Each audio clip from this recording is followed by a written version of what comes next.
Está no ar o Lições da Bíblia, o nosso encontro semanal de estudo profundo da Palavra de Deus. Hoje a gente vai falar sobre o poder da redenção, do grande resgate de Cristo em nós e vamos entender como o apóstolo Paulo explica essa riqueza, essa beleza no texto precioso de Efésios 2.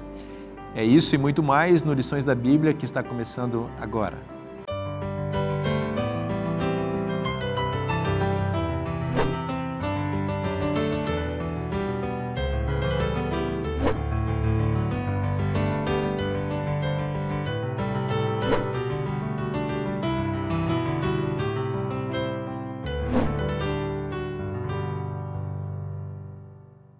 Agora é o momento que nós vamos começar a estudar a Palavra de Deus e já estou aqui na boa companhia dos meus amigos, os quais eu passo a apresentar para você mais uma vez. À minha direita está o querido pastor Edmur, seja bem-vindo, amigo. Prazer, muito gostoso estar aqui. Que bom ter você.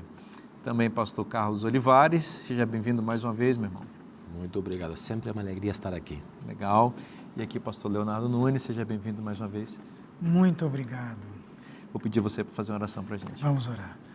Pai Santo, o Senhor que é o Rei do Universo, cheio de poder, nós te pedimos, Senhor, que o Senhor venha atuar em nossa vida, tirando todo o mal, todo o pecado, toda impureza que possa existir em nosso coração e dando-nos um coração semelhante ao de Jesus Cristo. Amém. Louvado seja o teu nome pelas tuas bênçãos. Louvado seja o teu nome pelo teu poder. E nesse momento nós te pedimos, Senhor, que o Espírito Santo mais uma vez fale aos nossos corações e use nossas palavras. Amém. Em nome de Jesus. Amém.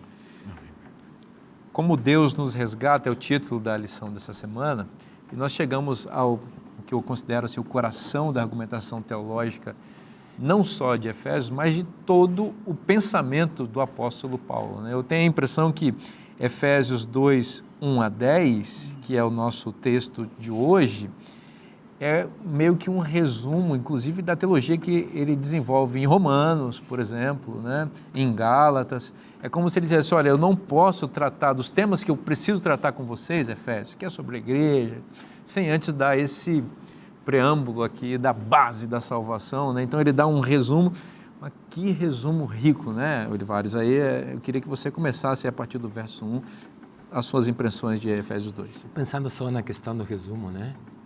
Se a gente pensa que a carta foi escrita no ano 61, 62, Romanos foi escrita antes, no ano 57 aproximadamente, e Gálatas no ano 56, 58.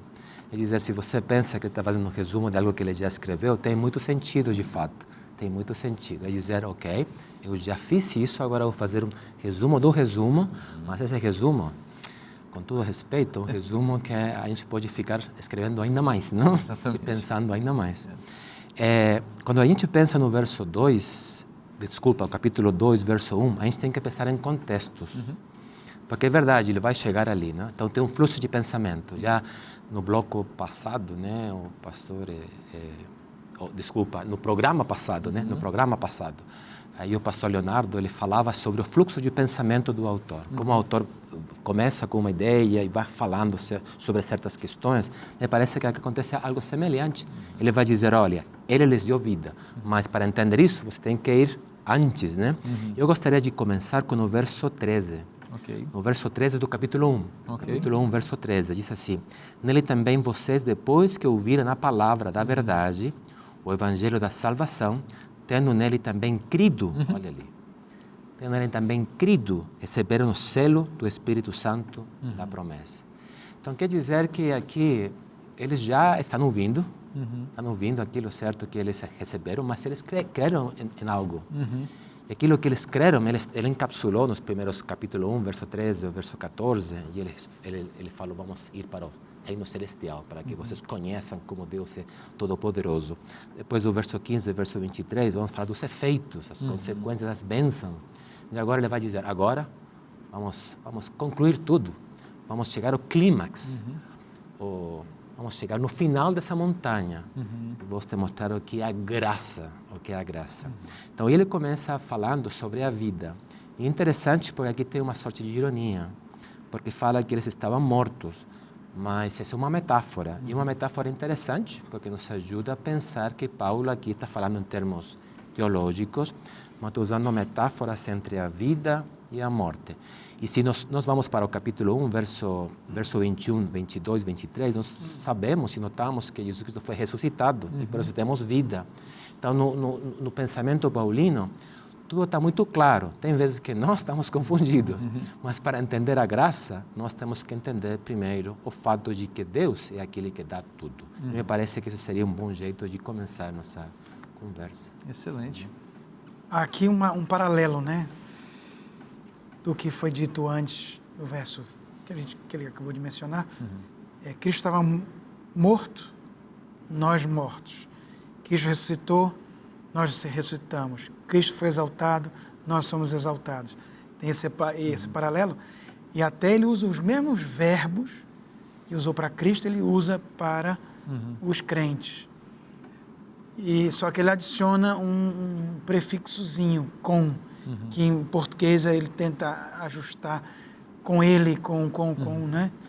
Então, para mostrar que o que aconteceu com Cristo também acontece conosco. Mas ele está falando da salvação aqui, mas com um objetivo que é o que vem depois. Dentro desse contexto da unidade. Vocês estavam mortos, foram ressuscitados pela graça de Cristo, e vai explicar que tudo é a graça de Deus, da salvação, essa coisa toda, mas ele vai dizer, portanto, agora, nos versículos depois, vocês não são mais um povo separado, não é mais judeu e gentio, agora é um grupo só. Então ele vai falar da salvação para mostrar essa transformação, para nos chamar, esse Deus que tem poder de ressuscitar Cristo, de ressuscitar a cada um de nós, mortos nos delitos. Esse mesmo Deus tem poder agora de, com vidas transformadas, sermos um novo povo, um novo povo em Cristo Jesus. Então, esse é o fluir, como eu entendo o pensamento de Paulo aí nesses textos. É muito claro aqui, pastor Edmur, que é uma salvação criacionista, não evolucionista, né? Ele vos deu vida, não é vida autogerada, não é alguma coisa assim aleatória. Sim. A vida do povo de Deus é resultado de uma ação de Deus, graciosa ação de Deus.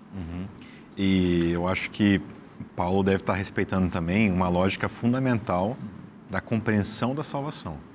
Não existe a possibilidade de um filho de Deus entender salvação se ele não começar pela falência moral da nossa humanidade. Perfeito. Ele precisa, o começo. Delitos e pecados. Você precisa começar, para quem já viveu a experiência de não entender, mesmo ouvindo, e depois de entender ouvindo a palavra de Deus, porque todo mundo passou por isso um dia, né? De entender mais ou menos, e aí até depois entender de fato, depois que entendeu, você fala, nossa, que coisa maravilhosa que é a graça de Deus, né? Mas, sem dúvida nenhuma, o tempo da minha vida em que eu não entendi a graça e a salvação de Jesus Cristo foi no tempo em que eu não declarei para mim mesmo a minha falência. Teve uma hora que eu tive na minha vida que falou assim, eu realmente não sou protagonista de nada. Né? Você tem que fazer uma declaração de falência total e completa.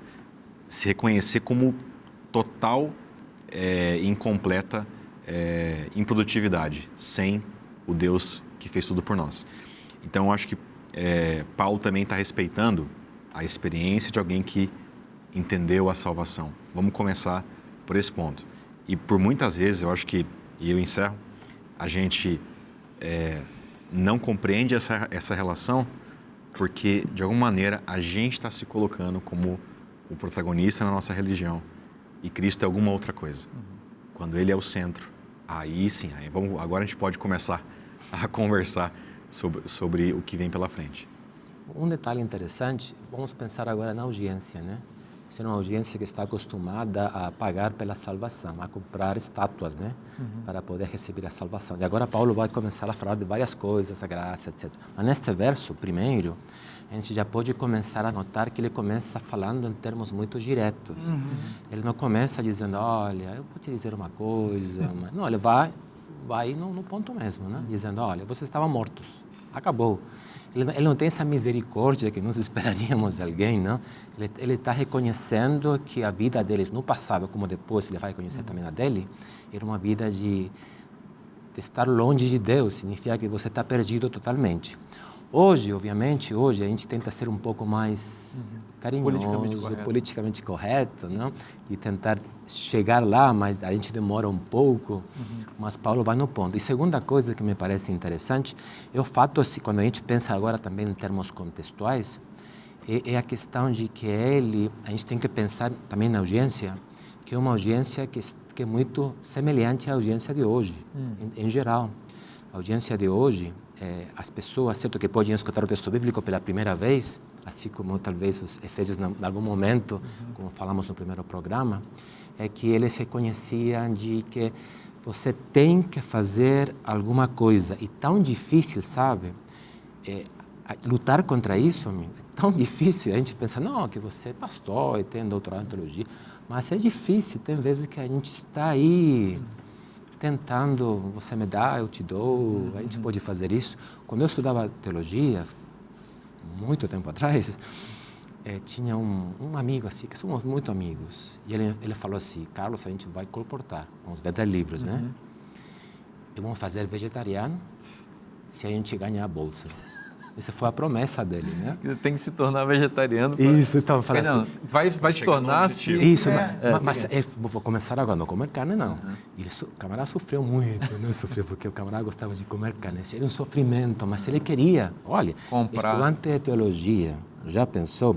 Adventista diverso, uma pessoa que conhecia o Evangelho, ainda assim, com todo esse conhecimento, a gente está pensando no verso 18, não? Que ilumina o coração de vocês, Paulo, não? Tempos contextuais. É difícil, muitas vezes, chegar ao coração das pessoas. Por quê? Porque nós estamos acostumados, em termos humanos, a conseguir coisas pagando. As estátuas de Diana ainda estão vivas. Pois é. Aí, né? Então, se a gente pensa na audiência, a gente estava escutando, falando, olha, interessante, mas eu estou morto? O que é isso, né? É até ofensivo, mas é interessante. E eu acho que é mais fácil. Quem sou eu dizer uma coisa dessa, mas eu acho que é mais fácil para Deus ressuscitar alguém dos mortos do que trazer a pessoa das trevas para a luz. Porque trazer a pessoa das trevas para a luz, ele tem poder para fazer isso, mas a pessoa tem que querer. É a escolha da pessoa. É a escolha, né? E aqui, novamente, vem aquele mesmo tema que a gente começou lá desde o início, né? Que já foi comentado aqui. Mas o bonito é que pode até, não sei se é mais difícil, mais fácil, mas Deus fez. Deus pode transformar. Eu tenho visto, e vocês também, inúmeras pessoas, talvez isso aqui seja talvez não, eu creio que é um espelho da minha própria vida, né? Muito embora eu tenha nascido na igreja, mas isso aqui é um espelho da minha vida. Essa transformação que Jesus Cristo faz. Fantástica. E é tremendo. É um poder de Deus na minha vida, na vida de muita gente que eu conheço, que isso aqui traduz, né? E a denúncia de Paulo realmente é direta, né? Vocês estão mortos. Vocês estavam mortos. Mas as pessoas estavam vivas, né? A realidade é essa, materialmente viva.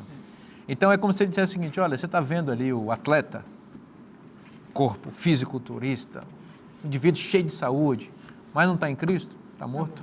Você está vendo ali a modelo, linda, riquíssima. Linda, linda, linda, padrão de beleza. Não está em Cristo, está morta. Está vendo ali o intelectual, o erudito, o cientista, prêmio Nobel, aplaudido, aclamado, não está em Cristo, está morto. Então, o Evangelho é a vida oferecida. Sem a vida de Cristo, os seres humanos são mortos-vivos, são zumbis aí. Não é? Então, Paulo vai ao ponto, olha, se não está em Cristo, está morto. E ele usa uma linguagem mais forte, que algumas vezes que eu preguei esse texto, algumas pessoas até depois vem conversar comigo para me repreender. Fala, amigo, mas não sou eu que estou falando, eu acabei de ler o texto. Porque ele não só fala que está morto, ele fala que estamos debaixo da atuação do príncipe da potestade do ar, do espírito que agora atua nos filhos da desobediência. Isso aqui é muito sério. Uhum. Tem gente que acha que está maravilhosamente bem, mas não só está morto, mas está no terreno do inimigo. É isso aí. E ele é específico em explicar a causa dessa morte. Ele fala de duas coisas: mortos em delitos e em pecados. Ele podia falar só em pecados, mas as duas palavras originais aqui apresentam nuances diferentes. Tanto as atitudes decorrentes da natureza pecaminosa, quanto a própria natureza pecaminosa. Aqui o grego hamartia mesmo, olha, a sua natureza é morta e aquilo que você faz em decorrência dela também é morte. Então, não tinha solução para você, mas ele deu graciosamente vida para você. É o prazer no pecado, é o prazer na maldade. Me veio à mente Deus em Gênesis já provocando a inimizade, né, entre a mulher e o descendente e a serpente. Isso é fundamental para quem quer viver a plenitude do Evangelho na vida, sabe?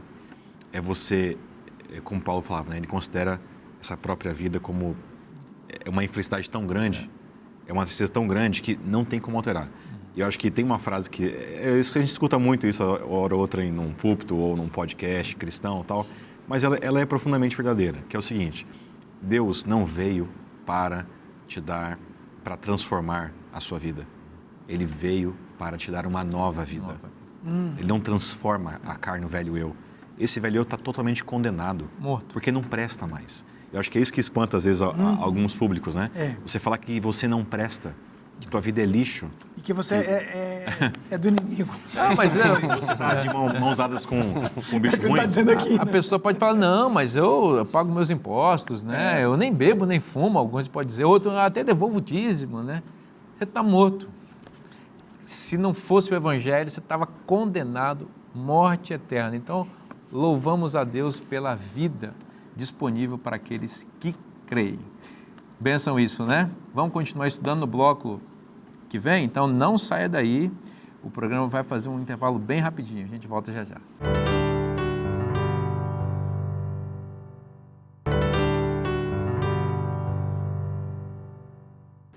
Estamos de volta com o programa Lições da Bíblia e vamos continuar estudando a carta aos Efésios, especialmente hoje no capítulo 2, versos 1 a 10.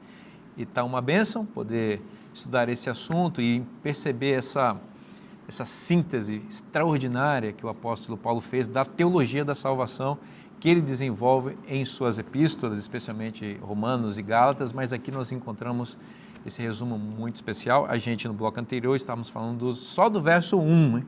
Só do verso 1, que Deus nos deu vida quando nós estávamos mortos em nossos delitos e pecados. Carlos, vamos para o 2, porque agora tem uma explicação, um detalhamento dessa morte. Na realidade, ele vai explicando como é que essa morte se efetivava na vida do não crente. Isso me parece também no verso 3, poderia ser interessante também dar uma olhada. Claro. Vamos ler, nos quais vocês andaram noutro tempo, segundo o curso deste mundo, segundo o príncipe da potestade do ar, do espírito que agora atua nos filhos da desobediência. E o verso 3, olha, é interessante. Entre eles também nós, todos. Andamos no passado, segundo as inclinações da nossa carne, fazendo a vontade da carne e dos pensamentos, e éramos por natureza filhos da ira, como também os demais. Isso aqui dá um livro, só isso aqui dá vários capítulos. No bloco anterior você falou de Romanos, né? Ok. E Romanos capítulo 1 até capítulo 3, o foco de Romanos 1 e 3 é descrever que todos nós somos pecadores, todos nós, não tem ninguém bom. A natureza interna, a natureza externa, você é mau completamente. E agora ele vai fazer algo semelhante, só que em termos estratégicos, retóricos, ele começa com os gentios, né? Por quê? Porque sua audiência era majormente gentil. Mas no verso 3 ele vai dizer também, mas nós. E isso é muito interessante. Porque a gente poderia pensar, um religioso, como Paulo, né? A gente conhece a história de Apóstolo, Paulo. né? Ele poderia se incluir também no passado uma pessoa que guardava a lei, que era incólume, né? Irrepreensível, ele te fala em Filipenses. Então ele vai dizer, olha, todos nós. E me parece que essa universalidade do pecado a gente também tem que sublinhar. É dizer que não é porque, como você concluiu o bloco anterior, né? É dizer, não porque você é bom, você vai ser bom, né? É de fato a gente é bom só porque estamos em Cristo. Sim. Pensando no contexto, né? Claro. E essa salvação é uma questão de graça. Me parece que seria um primeiro pensamento que a gente tem que sublinhar. E junto com nós tem a palavra todos. É, muito bom, muito bom, muito bom. É dizer que não é só um grupo. A gente poderia pensar que eram só os gentios que estavam pensando nisso, né? Que eram camaradas que seguiam Diana, etc. E está incluindo também os judeus. Está incluindo ele, pelo menos, né? Todos nós. E isso me parece que é muito forte nos pensar nessa questão. Porque quer dizer, então, que Jesus morreu também pelos bons. Sim. Entre aspas, né? É uma ironia, né? Morreu pelos bons. E outro detalhe que só para discutir é o fato certo como ele apresenta o fato de que vocês andaram no outro tempo. Essa expressão passada é dizer que hoje... Não anda mais. E isso me parece bom, muito lindo, né? Que depois ele vai desenvolver isso mais no futuro, a questão da... Andar. O que é o andar? E não só do andar também, do velho homem, de agora o novo homem. Agora, amigos, tem uma coisa interessante aqui. No capítulo 2, 1 a 10, ele está sintetizando, conforme a gente já disse, a teologia da salvação. Ok? Mas, às vezes, as pessoas não entendem a salvação porque não entendem de que elas estão sendo salvas. É igual nós terminamos, conversamos aqui, mas sou salvo de quê? Eu sou um camarada bom, né? Eu pago meus impostos, devolvo os dízimos, até os religiosos, né? Mas de que Deus está nos salvando? Aí, ele vai explicar e vai dividir isso em sentenças. Ele fala, vocês andavam outrora ou antes segundo o curso do mundo. Então, vamos lá. Aqui ele diz que há um curso no mundo. Vamos pensar num rio que tem um caminho, tem um curso. O mundo tem um caminho, tem uma lógica, um tracejado que vai chegar em morte eterna. E este caminho, ele é marcado por ideologias, ele é marcado por materialismo, ele é marcado por egoísmo. A lógica do mundo. O que Paulo está dizendo aqui é que os crentes foram salvos da lógica do mundo, do curso natural do mundo. Perfeito. E eles são colocados na contra-lógica do mundo, na contramão. Então, se o mundo é egoísta, se o mundo é avarento, se o mundo tem uma estrutura cujo destino é morte eterna, o cristão é colocado num outro curso, né, numa outra lógica. Então, é salvo disso. Esse é o primeiro ponto. Não sei se vocês estão de acordo e querem desenvolver um pouco mais. Só um detalhe interessante que era já para ter falado isso, mas me fugiu. Em português começa, ele nos deu vida. Mas Paulo não começa assim. Isso aqui é uma coisa da tradução que foi inserida. Boa. Para fazer sentido. Paulo não começa falando bonitinho. Paulo começa dizendo onde estávamos, de onde saímos, bem lembrado, quem éramos. Ele vai falar sobre vida só lá no verso 5. Sim. Ele nos deu vida aí, é uma inserção. Ele começa... o pensamento dele ele ressuscitou a Cristo e tal, deu cabeça, poder sobre todo mundo, ele fez isso. Aí ele começa com a conjunção dizendo, agora eu vou falar de vocês. Vocês estavam assim, assim, assim. Então, ele começa dizendo direto o problema. Isso é para tudo. Alcoólatra só deixa de beber álcool quando ele vê que ele é dependente do álcool. Pecador só deixa de pecar quando reconhece que realmente está preso, cativo do pecado, no verso 1, nós comentamos, no verso 2 do curso desse mundo, mas ele diz agora bem claro o que está por trás de tudo isso. Quer seja a Diana dos Efésios, quer seja pecado, quer seja delitos, o que seja. Quem está por tudo isso é o príncipe da potestade do mal, do ar, né? O espírito que agora atua, né? Eu achei muito bacana. Ele começa falando vós, e o pastor Carlos falou bem isso aqui, mas ele vai e fala de nós. E nós pode ser essa interpretação, tanto de judeu e gentio, ou de Paulo, Paulo era judeu, junto com os gentios. Todos nós, não tem como escapar. Nós todos, outrora, andávamos. E espera em Deus que é outrora para todo mundo. Né? Então, de que ele salva? Ele salva do curso do mundo, e você citou, do príncipe que atua nos filhos desobedientes. Está falando diretamente do diabo e das forças satânicas que atuam nesse mundo e criam essa corrente de coisas malignas. Então, Deus está te salvando do diabo. Lembra que você era escravo dele. Deus está te salvando dele. Ele está aqui, está abrindo os olhos da gente. Exato. E chamando o inimigo de Deus de príncipe também, né? Ele não é rei, ele é príncipe. Mas ele reconhece que esse mundo e a lógica do mundo, o curso desse mundo, ele tem um líder. Né? E esse líder vai usar os princípios que ele quiser usar. Né? Então, o problema também aqui não está somente no destino final. Também está no curso. Também está no curso, está no modo como as pessoas vão viver na lógica desse mundo. Então, assim, e para mim isso aqui é maravilhoso, porque depois a gente vai discutir a transformação do evangelho no coração do povo, porque Paulo está falando assim, gente, tem uma coisa boa que Deus nos deu. A vida também pode ser melhor. O curso da sua vida pode ser melhor. Então, às vezes eu converso muito com casais que vão estar se casando daqui a 1, 2, 3 meses, né?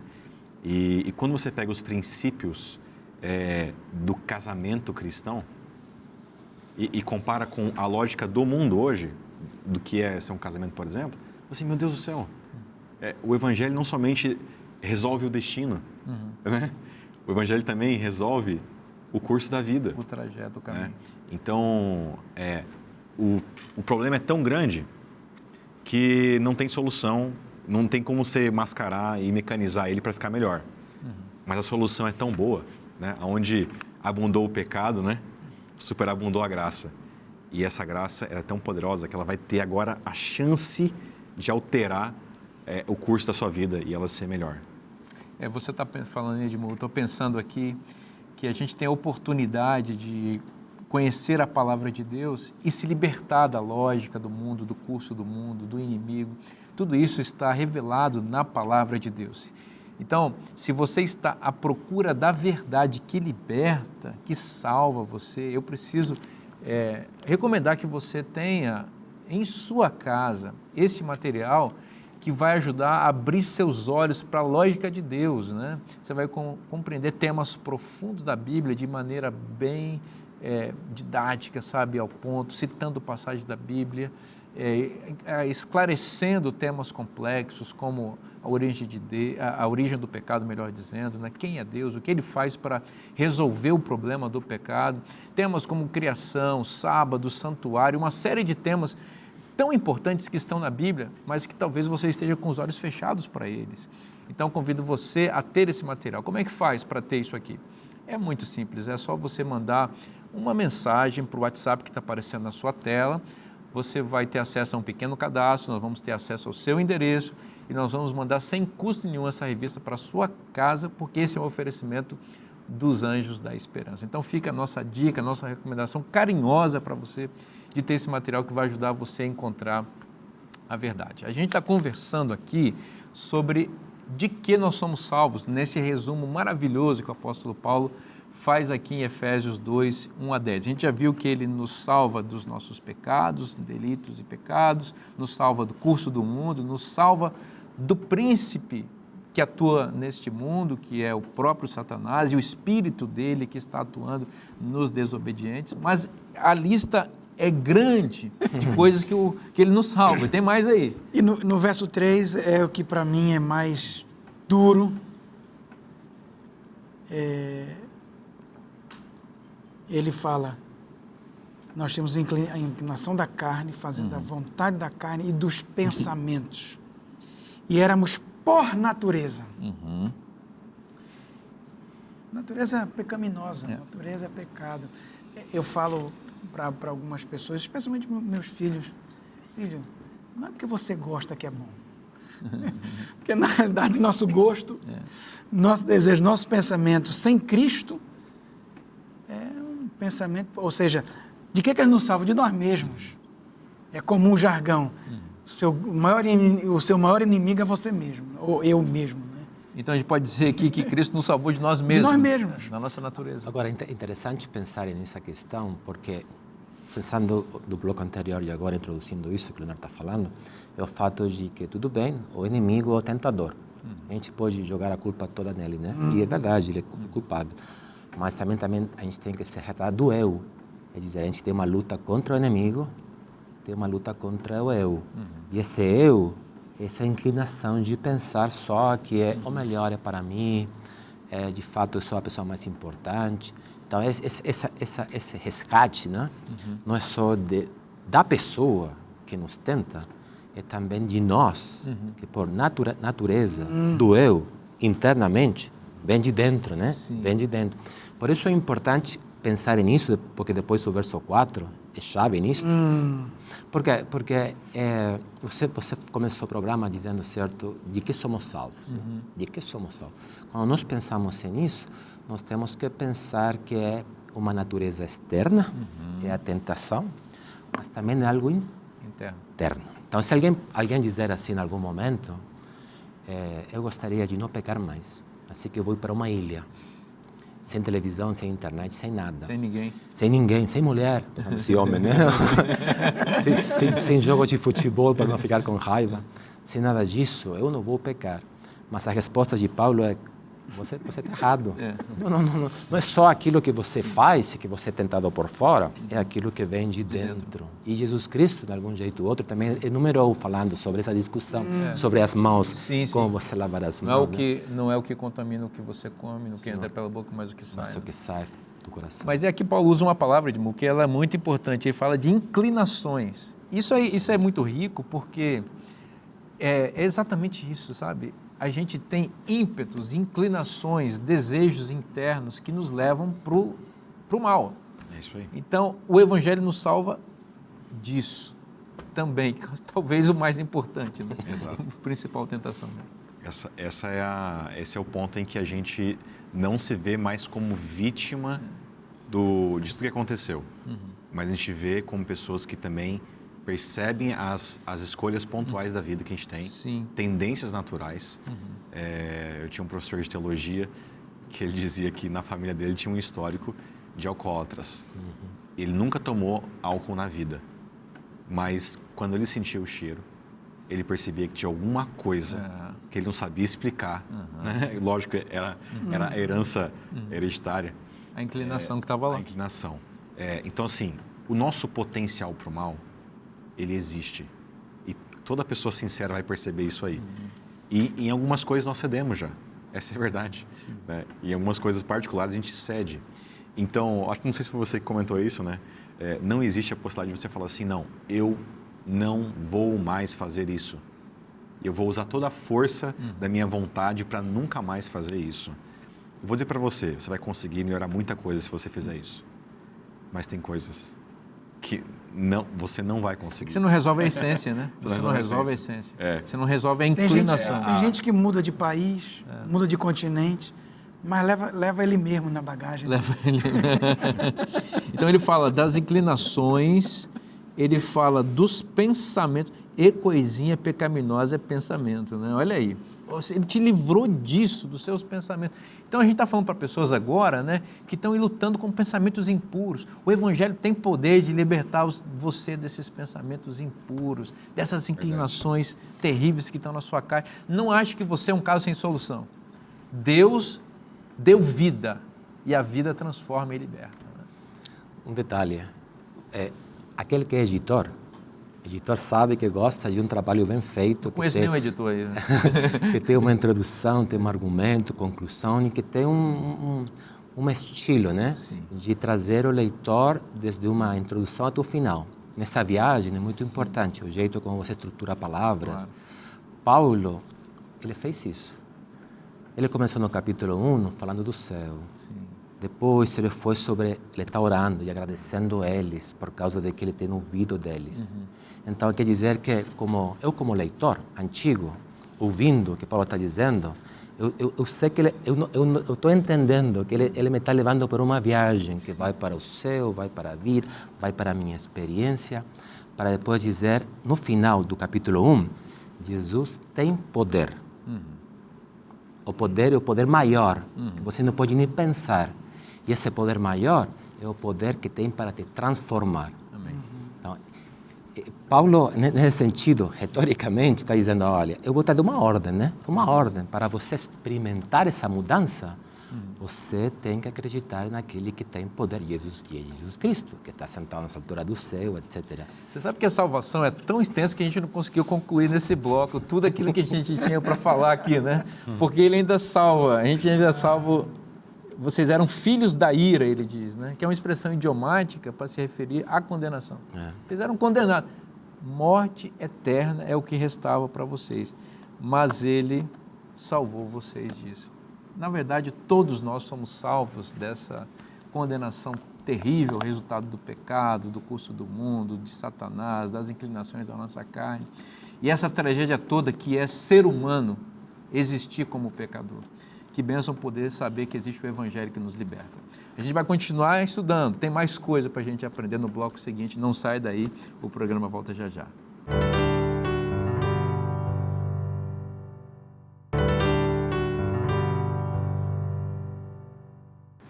Estamos de volta com Lições da Bíblia para o último bloco desse programa, para continuar estudando a Palavra de Deus, e que bom que você está na nossa companhia, a gente está na sua companhia também.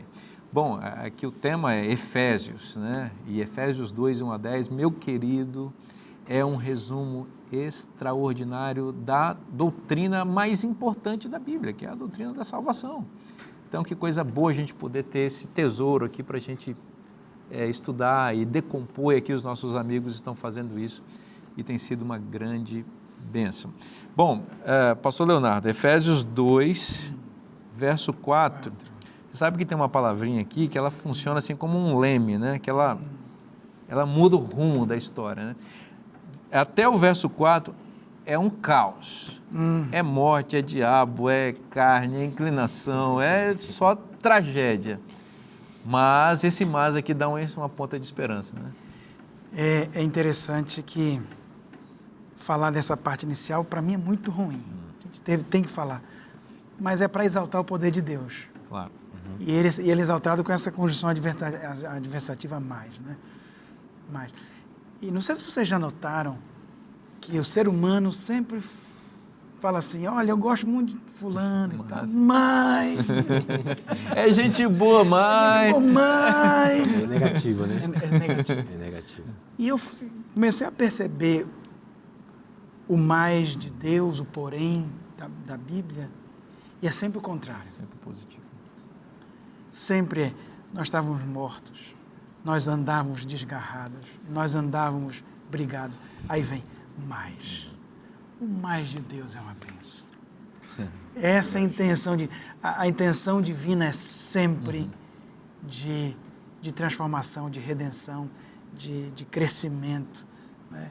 E aí entra com esse mais, eu gosto demais do mais divino. A redundância foi proposital. Mas Deus. Aí você vê aquele verso, onde abundou o pecado, superabundou a graça. Uma série de coisas ruins, e aí vem no verso 4, mas louvado seja Deus, que tudo muda, e diz aqui que a riqueza de misericórdia, aqui vem a abundância da misericórdia de Deus, e vai continuando dizendo, para mim, uma das frases mais importantes no entendimento e na vivência da salvação. Por que Deus nos salva? Qual é a razão? O que está no fundo? E o verso 4 diz, por causa do grande amor com que nos amou. Amor, amor, amor, amor, amor, amor. A misericórdia dele, essa transformação que há de um cidadão morto, escravo, ela se dá porque tem um Deus que me ama. Um Deus que ama, né? Se você perguntar por que Deus salva, porque Ele ama. Tem uma palavra aqui que eu acho que ela também é importante, que é a misericórdia, né? Ele é rico em misericórdia. Porque a gente se relaciona mal com o conceito de amor. A gente acha que amor é um sentimento, né? Aquela coisa gostosa, quentinho no coração quando vê a amada, né? Aquela coisa assim, frio na... Para a gente, amor é isso. Está errado. O amor é uma ação, uma atitude, uma pessoa. É uma pessoa, enfim. Deus é amor. Mas talvez a palavra misericórdia ajude a gente a entender um pouco mais. Porque misericórdia, uma das definições que eu gosto, é amar quem não, é o amor para quem não merece. Então, assim, eu fico pensando que nós éramos mendigos cósmicos, sabe? Fedorentos, sem nada, miseráveis, desdentados, descabelados, imundos, sujos. Eu vou usar de novo a palavra fedorento. A gente gosta de amar, a gente ama o ser humano, o cheirosinho, o bonitinho, né? Então, por exemplo, o amor que eu sinto pela minha esposa é verdadeiro, mas quando eu a vi, eu me apaixonei por ela, pela beleza dela, e fiquei pensando, poxa, eu vou constituir uma família com ela. Então eu fiquei pensando em todos os benefícios, naturalmente, que aquele relacionamento ia me trazer. E é assim que a gente faz. E ela foi misericordiosa comigo, né? Mas Deus, quando Ele olhou para mim e para você, Ele não viu nada que eu atraísse. Não tinha nada. Aliás, nós temos tudo que repele Deus. Porque o pecado é essa coisa, essa força que nos afasta dEle. Mas em sua riqueza de misericórdia, Ele nos amou.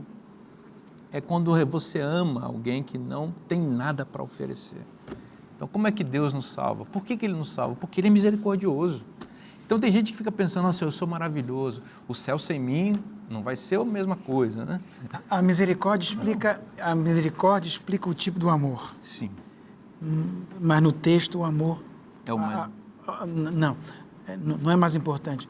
Mas no texto, a minha compreensão é que a misericórdia é fruto do amor. Fruto do amor. Agora, eu acho que foi bem ao ponto, bem bacana, que hoje em dia diz que usa a expressão amor como desculpa para todo tipo de barbaridade. Sim.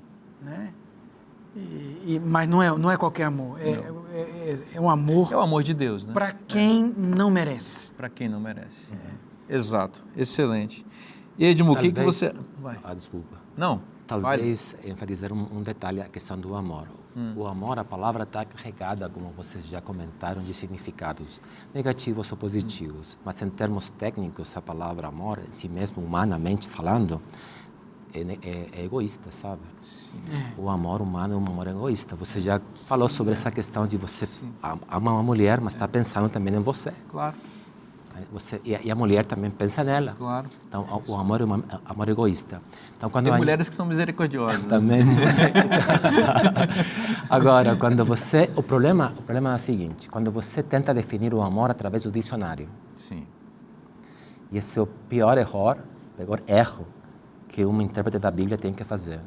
Por quê? Porque o dicionário é um cemitério de palavras. Cemitério. Essa palavra só tem vida dentro de um contexto semântico, nesse caso aqui. Quer dizer que no contexto de Deus, o amor não é uma definição, é uma ação. Quer dizer, é uma ação, claro, porque ele ainda nós, ninguém prestava nada. Sim. Paulo está resumindo isso na sua descrição. Ninguém prestava, mas Deus olhou para as pessoas, não egoístamente. Não pensando... Não tinha nada para oferecer para ele. Não tinha nada para oferecer, não. Ele foi lá, então, o amor não é uma definição em sentido do dicionário, é uma ação que ele vai tomar. Veja como essa explicação do apóstolo rebate uma compreensão existencialista e humanista, muitas vezes, da pregação que entrou no cristianismo. De que você é uma águia, você é extraordinário, o céu sem você não vai ser a mesma coisa. Não, meu amigo, entenda. Por favor, não é uma ofensa. Nós somos um lixo cósmico. Nós não tínhamos nada. Nós só vamos ser salvos por causa da graça de Deus. Então, exaltemos a Cristo e menos o ser humano. Né? Mas olha ali, ele vai concluir esse pensamento dizendo essa frase, verso 5, né? Depois de falar de que ninguém presta e que Deus vai nos salvar, ele vai dizer, pela graça vocês são salvos. Olha, é um parêntese muito lindo, né? Dizendo, olha, por quê? Esse amor, né? Mas é um amor gracioso. Gracioso. Amor que você não pode explicar. A verdade, eu tenho um problema com a palavra amor muito grande. Porque eu não posso explicar o amor de Deus. Eu não posso. Eu posso entender a ação de Deus me salvando. Mas se alguém me perguntar, olha, em Cristo, eu sei, mas por que Ele enviou Cristo? É porque nos ama. Mas por quê? Não sei. E talvez a gente pode entender um pouco no capítulo 1, só para retroceder um pouco, quando fala no verso 18, peço que ilumine o coração de vocês, depois verso 19, e qual é a suprema grandeza do seu poder sobre nós, que cremos, e começa a falar, certo, que é o maior, o mais grande, e que finalmente não tem limites. Então já Paulo, novamente, preparou sua audiência para que eles reconhecessem que o amor de Deus é um amor que não tem explicação. Um amor que age, um amor que a gente tem que abraçar e dizer, obrigado, Deus. Por isso Paulo vai concluir dizendo, olha, tudo o que eu falei, uma frase só. Pela graça, vocês são salvos. Acabou. E essa questão da graça sois salvos, a gente tem um hiato aqui, que eu acho interessante, é que no verso 5, estando nós mortos. Ou seja, muita gente espera para... Ainda fedorentos? Está limpinho para ir a Jesus. Ele não está dizendo isso. Não, estava morto. Quando você estava morto... Sujo demais. Foi o que eu vim. Aí ele fala pela graça, sois salvos. Se a gente quiser estender a metáfora, de moço, ó, dizem que o cheiro mais terrível que existe, os legistas falam que é a cadaverina. Cheiro de cadáver. Cheiro de gente morta. E esse é o cheiro, metaforicamente, que nós exalávamos sem o Evangelho. E mesmo cheirando mal assim, Cristo nos amou em sua graça e nos deu vida, estando nós mortos. Isso é extraordinário, Edmar. Dependendo da criação que cada um teve, o senso de justiça ele pode ser maior ou menor, né? E eu já convivi com pessoas que eles têm alto senso de justiça e aprendi com eles a ter muita dificuldade de entender que a minha participação na minha salvação é a minha miséria. É muito isso não é assim. Isso não é. A minha participação é a minha miséria. Isso é lapidar. Muito bom, muito bom. E aí a gente entra num problema. De novo, a mensagem do Evangelho, ela não é convencional. E ela coloca a gente numa situação de humilhação e de exaltação. Exato. Então, quando eu olho para Cristo, eu falo assim, meu Deus, como é que ele recebeu os meus pecados? O meu pecado matou Jesus Cristo. Eu gosto de algumas expressões que traduzem. Meu pecado asfixiou ele na cruz. Só que ele é o meu Criador. E isso explode, né, a mente assim de como é que isso é possível?